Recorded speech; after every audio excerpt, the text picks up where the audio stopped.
ஓம் முருகா சரணம். வாழ்க வளமுடன் வையக மக்கள். நாம் மனித நேயத்தை பற்றி நாம் இப்பொழுது பார்க்கலாம்.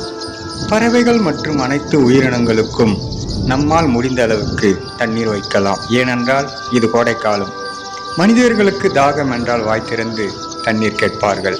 ஆனால் இந்த ஜீவராசிகள் யாரிடம் போய் வாய் திறந்து தண்ணீர் கேட்பதில்லை. ஆகையால் யாரையும் கேட்காமல் தண்ணீர் குடிப்பதற்காக ஏரிகள், குளங்கள், ஆறுகளை மனிதர்களாகிய நாம் தான் அழித்துவிட்டோம். பிறகு அவைகளுக்கு எப்படி தண்ணீர் கிடைக்கும்?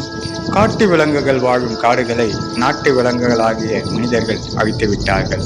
பிறகு அவைகள் எங்கே போய் தண்ணீர் குடிக்கும்?